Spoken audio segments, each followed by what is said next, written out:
Aksi demonstrasi di Balai Kota Makassar, Jalan Ahmad Yani kembali diwarnai kericuhan Senin 3 Agustus 2020. Masa aksi yang diikuti oleh warga dan kelompok ormas ini terlibat aksi saling dorong dengan petugas keamanan. Dari pantauan di lokasi, keributan itu berawal dari adu mulut antara salah seorang petugas dan oknum demonstran.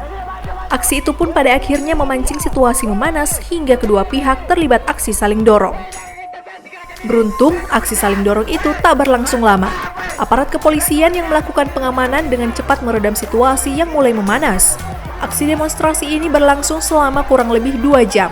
Diketahui, massa yang melakukan aksi merupakan gabungan masyarakat penghuni Rusunawa, Kampung Lete, dan Ormas Kiwal Garuda Hitam. Dari aksinya, massa menuntut pemerintah agar segera melakukan penindakan terhadap pengelola Rusunawa. Tuntutan itu berkaitan dengan maraknya pungutan liar yang dilakukan oleh beberapa oknum pengelola di Rusunawa. Pihak pengelola juga disebut tak profesional dalam mengelola Rusunawa. Selama ini, fungsi maintenance disebut tak pernah berjalan. Sementara itu, pihak UPTD Rusunawa bersama Kepala Dinas Perumahan dan Pemukiman Kota Makassar langsung bereaksi pasca menerima tuntutan demonstran. Pihak terkait langsung melakukan peninjauan di lokasi usai melakukan dialog dengan perwakilan pendemo. Dari Makassar, Muhammad Iqbal melaporkan.